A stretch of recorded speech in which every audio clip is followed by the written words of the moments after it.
Good morning बच्चों। आज हम कक्षा 5वीं में परिसर अध्ययन भाग 2 का पहला पाठ इतिहास किसे कहते हैं यह पाठ पढ़ेंगे। अब इतिहास किसे कहते हैं, पाठ का ही नाम है इतिहास किसे कहते हैं। इतिहास का मतलब होता है कि भूतकाल की घटनाओं का ज्ञान कराने वाला विज्ञान, यानी भूतकाल में जो घटनाएं घटित हो चुकी है और जिनका प्रमाण है उनको प्रमाणित किया जा सकता है, बताया जा सकता है कि सही में घटना घटी थी। ऐसे शास्त्र को हम, ऐसे विज्ञान को हम इतिहास कहते हैं। अब इस पाठ में और क्या पढ़ेंगे, इतिहास की वैज्ञानिक पद्धति पढ़ेंगे, इतिहास और हम पढ़ेंगे, भूतकाल और भविष्यकाल पढ़ेंगे। अब हमने पिछली कक्षा में, चौथी कक्षा में पढ़ा था कि क्या पढ़ा था, शिवाजी महाराज के बारे में पढ़ा था, संतों के कार्य के बारे में पढ़ा था। शिवाजी महाराज के जन्म के पूर्व का समय अर्थात आज के 400 साल पहले का समय कैसा था, इस बारे में पढ़ा था। तो इतिहास में शिवाजी महाराज के होने का, शिवाजी महाराज के कार्यों का, शिवाजी महाराज के हिंदवी स्वराज्य स्थापना का ये सारे प्रमाण आज भी मौजूद है। इसीलिए इतिहास इस विषय में यह सब आज भी पढ़ा जाता है। अब हम देखेंगे समय का विभाजन करने की पद्धतियाँ। अब समय का विभाजन किस तरह हुआ है। अभी, कुछ समय पहले, थोड़े समय पहले, अभी यानी अभी मैं पढ़ रहा हूँ, अभी मैं लिख रहा हूँ, यानी वर्तमान समय चल रहा है। कुछ समय पहले मैं खेलने गया था, थोड़े समय पहले मैं गया था। अब आज यानी आज की बात चल रही है। कल यानी भविष्यकाल, कल मैं स्कूल जाऊंगा, भविष्यकाल। फिर कल मैं स्कूल गया था, भूतकाल। तो इस तरह हम इस वर्ष, अगले वर्ष, पिछले वर्ष, जहाँ पिछला जो बीत गया वो भूतकाल की बात है, इस वर्ष यानी अभी चल रहा है वर्तमान में, अगले वर्ष यानी भविष्यकाल में ये सब चीजें होने वाली है। अब भूतकाल की घटित घटनाएं जो हो चुकी है उसकी हम पुनरावृत्ति नहीं कर सकते, यानी फिर से वैसा नहीं कर सकते। जैसे पहले पानीपत का युद्ध हुआ था, तो आज हम वो फिर से वैसा युद्ध कर सकते हैं क्या? नहीं कर सकते। भूतकाल में जो हुआ है वो हम ऐसा नहीं कर सकते। अब आप चित्र में देख रहे हैं 10 वर्ष पूर्व यानी 10 साल पहले। 10 साल पहले क्या हुआ था? 10 साल पहले हम कैसे थे? छोटे थे, बच्चे थे। अभी वर्तमान में हमारी आयु जैसे 10 वर्ष है, तो हम चौथी में हैं या 5वीं में चले गए। उसके बाद 10 साल या 20 साल के बाद हम बड़े हो जाएंगे, हमारी डिग्री हो जाएगी, 10 साल के बाद ग्रेजुएट हो जाएंगे। तो चित्र में हम कल्पना कर सकते हैं कि भूतकाल में हम कैसे थे और भविष्य काल में कैसे होंगे। अब उसके बाद हम इतिहास की वैज्ञानिक पद्धति के बारे में पढ़ेंगे। अब तीसरी और चौथी में परिसर अध्ययन विषय की पुस्तक द्वारा हम विभिन्न विज्ञान शाखाओं का हमें परिचय हुआ है। अब किसी भी प्रत्यक्ष प्रमाण के आधार पर बार बार जांचा जा सकता है। विज्ञान शाखाओं की विशेषता यह है कि उन्हें किसी भी प्रमाण के प्रत्यक्ष प्रयोग के आधार पर बार बार जांचा जा सकता है। प्रत्येक प्रमाण का अलग अलग निष्कर्षों पर परीक्षण करके वह विश्वसनीय है अथवा नहीं, यह निर्धारित करने की पद्धति को विज्ञान कहते हैं, वैज्ञानिक पद्धति कहते हैं। जैसे प्राचीन काल में क्या हुआ था? प्राचीन काल में प्राचीन वस्तुएं हमें बहुत सारी मिली है, प्राचीन भवन मिले हैं, जैसे ताजमहल प्राचीन काल में बना था।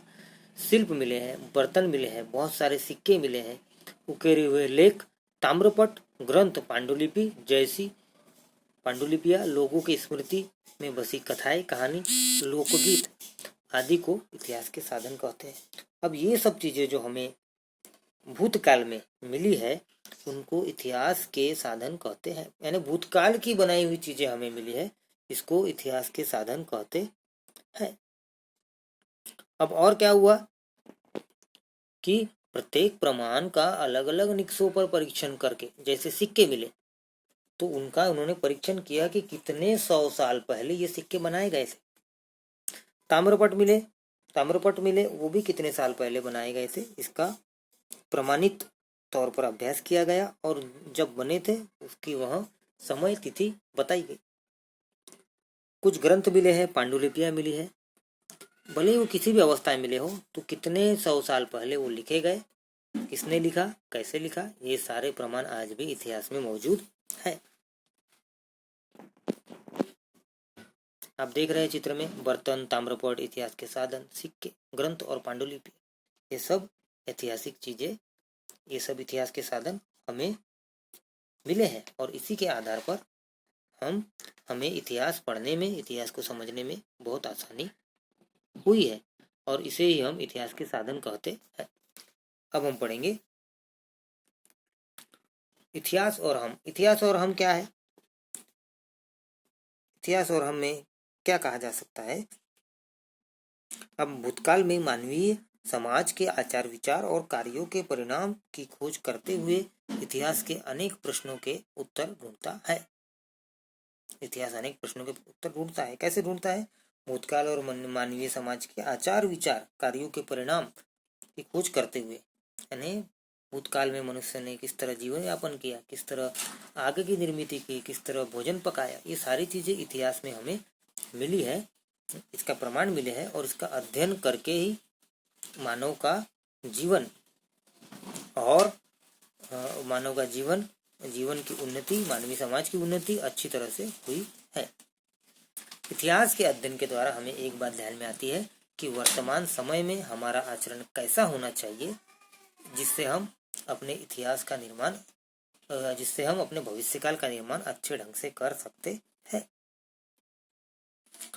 भूतकाल में महान लोगों के चरित्र से स्फूर्ति और प्रेरणा द्वारा करने का कार्य भी इतिहास करता है।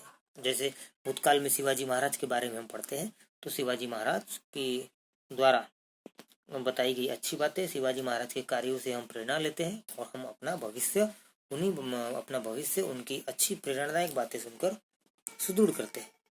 अब उसके बाद बच्चों पढ़ेंगे भूतकाल और भविष्यकाल। विभिन्न घटनाओं की अखंडित श्रृंखला द्वारा भूतकाल, वर्तमान काल और भविष्यकाल एक दूसरे से जुड़े होते हैं। जैसे स्वतंत्रता प्राप्त करने हेतु भारतीयों ने अंग्रेजों के विरुद्ध संघर्ष किया, यहाँ एक ऐतिहासिक घटना है। इसीलिए 15 अगस्त 1947 को भारत देश आजाद हुआ। अब ऐसा कह सकते हैं कि भूतकाल में जो हमने संघर्ष किया, भारत को आजादी दिलाई, उसी का नतीजा ये है कि आज हम स्वतंत्र भारत में जीवन यापन कर रहे हैं। यानी इतिहास में किए गए अच्छे कार्यों, संघर्ष के परिणाम स्वरूप हमारा आज का जीवन सुखी समृद्ध बना है। हमारे आसपास घटित होने वाली अनेक घटनाएं भी ऐसे ही पूर्व समय में हमारे द्वारा की गई गतिविधियों से जुड़ी हुई होती है। और हमारा भविष्यकाल हमारे भूतकाल पर निर्भर होता है, ऐसा कह सकते हैं। जैसे हमने अगर भूतकाल में यानी पहले अगर बहुत अच्छी पढ़ाई की होगी तो आज हम बहुत अच्छी, हमें नौकरी मिल सकती है, या हम बहुत अच्छा व्यापार कर सकते हैं, या बहुत अच्छा उद्योग कर सकते हैं, बहुत अच्छी खेती कर सकते हैं।